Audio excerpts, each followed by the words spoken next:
Good afternoon friends, मैं हूं आपका दोस्त और कोच प्रटोद चैटर्जी और आप देख रहे हैं CBSE क्रैक। आज हम लोग क्लास 12 सोशियोलॉजी के चैप्टर 2 द कल्चरल चेंजेस को स्टार्ट करने वाले हैं। और जैसे हमने प्रीवियस चैप्टर में स्ट्रक्चरल चेंजेस के बारे में चर्चा की थी, आज हम लोग कल्चरल चेंजेस के बारे में चर्चा करेंगे। In the last chapter we saw how about colonialism brought the changes that altered the structure of Indian society. तो इंडस्ट्रियलाइजेशन एंड अर्बनाइजेशन ने एक हद तक हमारे देश के सारे लोगों की, हर इंसान की लाइफ को एक ना एक तरह से ट्रांसफॉर्म किया है। Factories replace fields as places of work for some, cities were replaced by villages as places to live for many. मतलब जैसे लोग यहाँ पे पहले विलेजेस में रहते थे, वो अभी जो सिटी में रहने लगे। जो लोग पहले प्राइमरी एक्टिविटीज़ खेतों में करते थे, अब वो लोग टर्शरी एक्टिविटीज़ और सेकेंडरी एक्टिविटीज़ करने लगे in factories. And living and working arrangements of structures of their life also changed. Changes also took place in culture, ways of life, norms, values, fashions and even the body language. Sociologists आज के time पे try to understand social structure as a continuing arrangement of persons in relationship defined or controlled by institutions, and culture as socially established norms or patterns of behavior. तो मतलब ये जो हमारे sociologist ये लोग क्या कोशिश करते हैं, ये लोग सोशल स्ट्रक्चर को समझने की कोशिश करते हैं as it's a continuing arrangement of persons, जो लोगों के बीच का कंटिन्यूइंग अरेंजमेंट है इन दो people relationships. This is usually defined और controlled by institutions and culture, जो वो फॉलो करते हैं एज सोशली एस्टैब्लिश नॉर्म्स। तो ये जो नॉर्म्स होते हैं, जो रूल्स रेगुलेशंस होते हैं, these are always socially establish. हमारी सोसाइटी इसको एस्टैब्लिश करती है, और the patterns of the behaviour that they go through. This chapter basically looks into two related developments, और ये दोनों डेवलपमेंट्स एक तरह से कॉम्प्लेक्स प्रोडक्ट्स है जो हमारे कॉलोनियल रूल के इम्पैक्ट से आता है। The first deals with the deliberate and conscious efforts made by the 19th century social reformers and early 20th century nationalists to bring in changes in social practices. तो ये social practices में change लाने की मशक्क़त और efforts जो 19th century social reformers और 20th century के nationalist thinkers ने लाई थी। और ये सोशल प्रैक्टिसेस क्या थे? That usually discriminated the womens and people of lower caste. And the second development was this was with a lesser deliberate but yet was a decisive change. तो मतलब इतना deliberately नहीं हुआ था, but this brought decisive changes in the cultural practices that can broadly be understood as the four processes. तो ये four processes क्या होंगे? Sanskritization, modernization, secularization and westernization.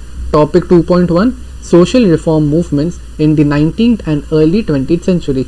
आप यहाँ पे थोड़े पिक्चर्स में एग्जाम्पल देख सकते हो इन सेंचुरी के रिफॉर्मर्स के बारे में, जैसे कि Raja Ram Mohan Roy in your left, फिर Pandita Ramabai in middle and sir Syed Ahmad Khan. तो आपने अभी तक तो ये मतलब कॉलोनियलिज्म के जो हमारे लाइफ्स में एक फार रीचिंग, जो एक बहुत हद तक इम्पैक्ट वो लाता था, उसके बारे में अभी तक आपने पढ़ लिया है, वो क्लास 11 में या फिर क्लास 12 के फर्स्ट चैप्टर में। The social reform movements which emerged in India in the 19th century arose to the challenges that colonial India, उस टाइम की जो कॉलोनियल इंडिया थी उसकी जो सोसाइटी थी इट्स यूज्ड टू फेस। तो मतलब जो भी इश्यूज या फिर जो भी चैलेंजेस रोजमर्रा के वो लोग फेस करते थे, these were aroused by, मतलब इन सारे प्रॉब्लम्स को, इन सारी तकलीफ़ों को आवाज़ देकर वोकली रिप्रेजेंट किया गया था by the 19th century socialist thinkers. You probably are familiar with what were termed social evils that plagued Indian society. तो आपको अभी तक तो पता ही चल ही गया होगा कि सोशल ईवल्स जो हमारे तब के टाइम पे थे वो क्या थे। फॉर एग्जाम्पल जो ज़्यादातर वेल नोन सोशल इशूज़ है are that of sati, child marriage, widow remarriage, caste discrimination. It is not that attempts were not made to fight social discrimination in the pre-colonial time.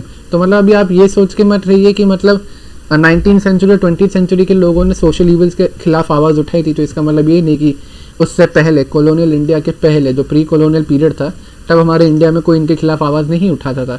But the point is इतने अच्छे से steps लिए जाना, इतने अच्छे से अपने हर मूव को प्लान करना पहले के टाइम पे संभव नहीं था।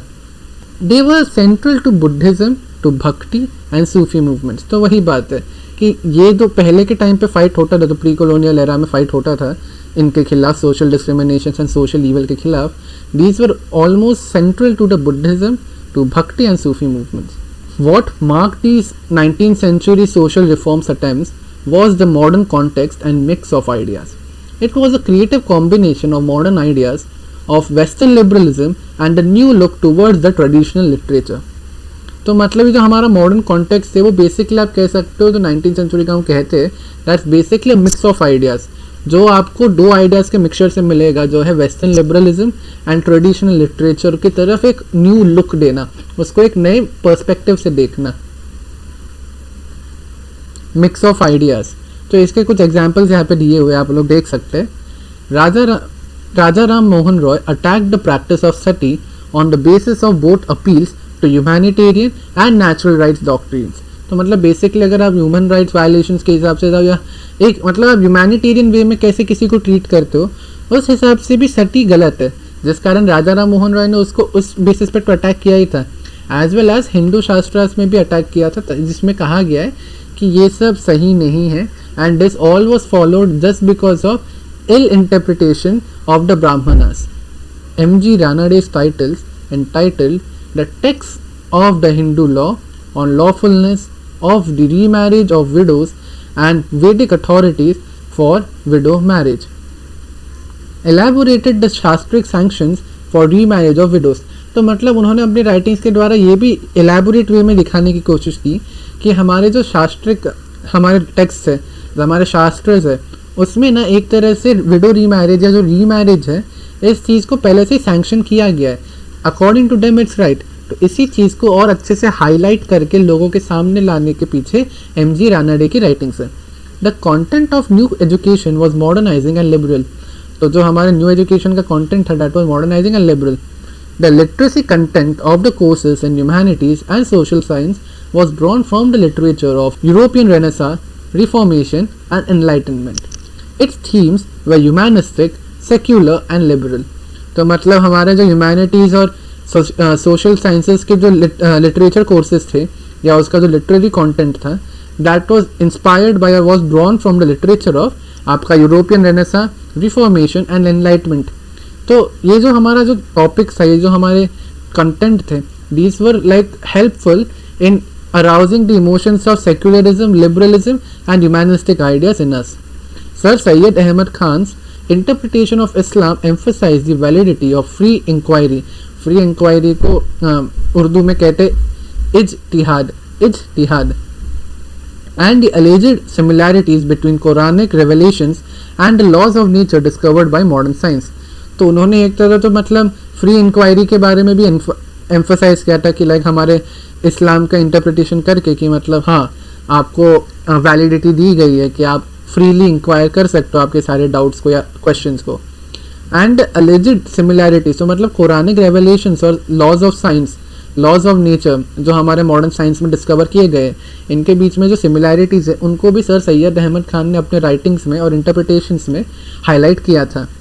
Kandukuri Veeresalingam's the source of knowledge reflected his similarity with Navya Nyaya logic. At the same time, he also translated Julius Huxley। तो मतलब उनके familiarity दिखाई गई थी with the Navya Nyaya logic, और उनके ये जो sources of knowledge थे इसी कारण उनका ये लॉजिक के साथ जो उनकी सिमिलैरिटी या फेमिलियरिटी थी वो बाहर दिखाई गई थी। एंड इसी टाइम पीरियड में उन्होंने साथ ही साथ जूलियस हक्सली को भी ट्रांसलेट किया था। Sociologist Satish Sabharwal elaborates upon the modern context by sketching 3 aspects to the modern framework of change in colonial India. तो ये मॉडर्न एस्पेक्ट्स क्या है? The 3 modern aspects would be modes of communication, forms of organization and the nature of ideas.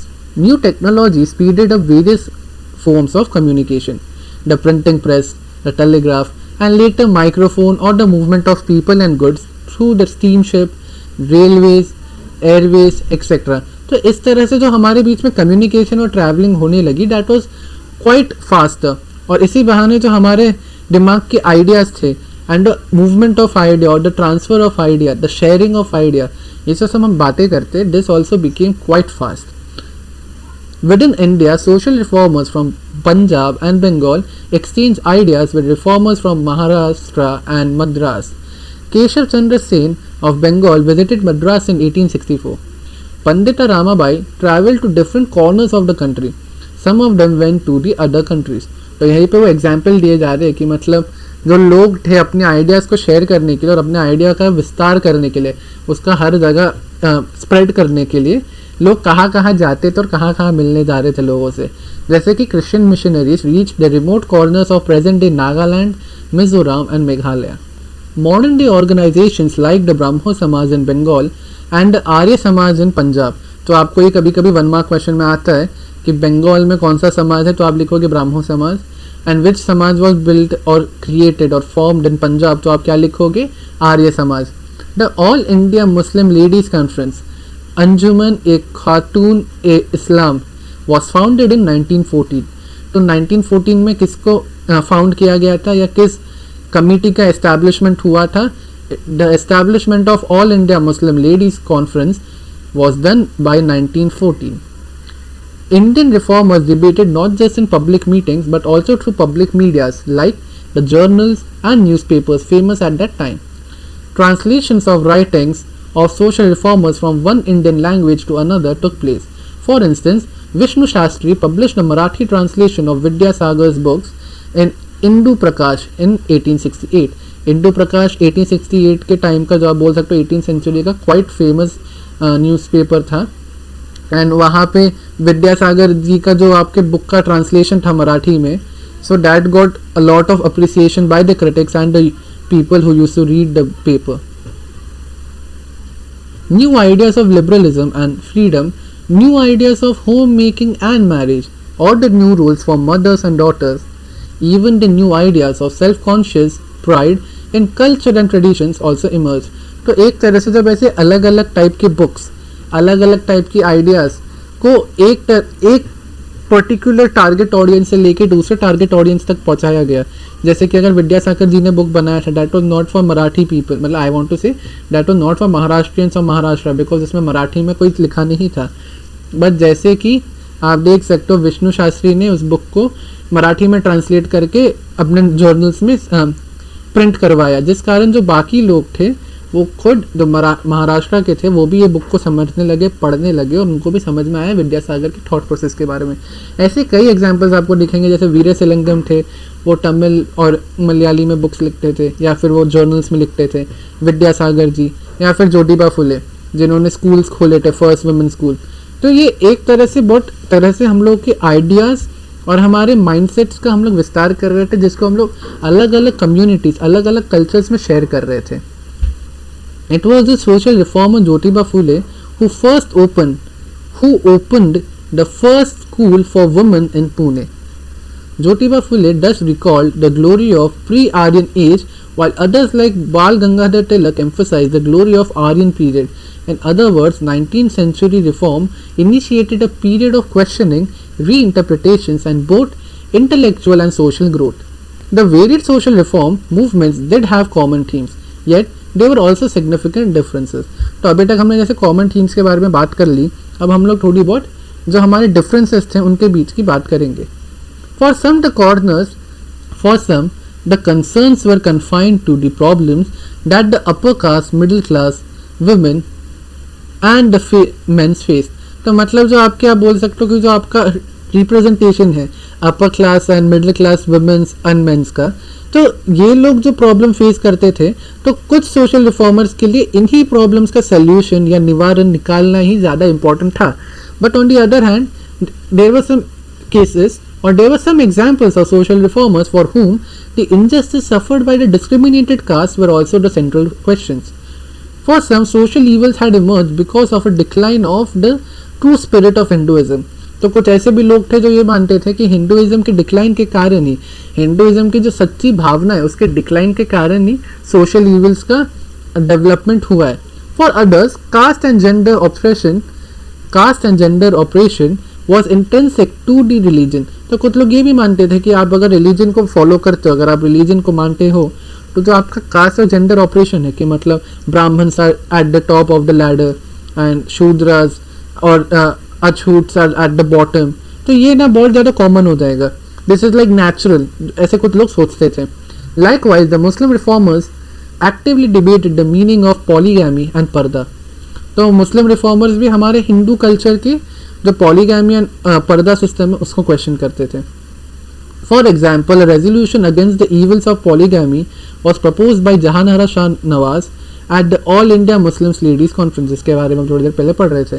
तो यहाँ पे जहानारा शाह नवाज ने एक तरह से पॉलीगैमी की इविल्स के अगेंस्ट एक रेजोल्यूशन प्रपोज किया था। एंड उन्होंने आर्ग्यूमेंट ये थी कि the kinds of polygamy which is practiced by certain sections of the Muslims is against the true spirit of the Quran, and it is the duty of an educated woman to exercise their influence among the relations to put an end to this practice।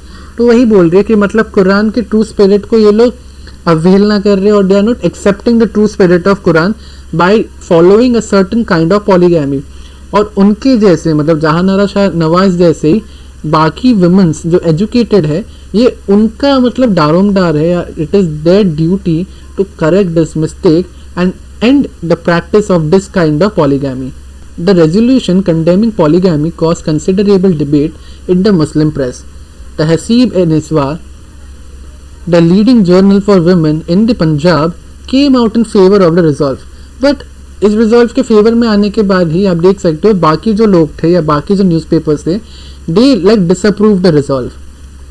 Debates within the communities were common during this period. For instance, sati was opposed by the Brahmo समाज। तो ब्राह्मो समाज के लोगों ने एक तरह से सती को अपोज किया था, जो मतलब थोड़े बहुत अच्छे माइंडसेट के लोग थे जिनको लगता था सती इज रॉन्ग, उन्होंने इसको अपोज किया था। और डिबेट के लिए उनके अगेंस्ट कौन खड़ा हुआ? इट वाज लाइक द धर्म सभा। धर्म सभा क्या है?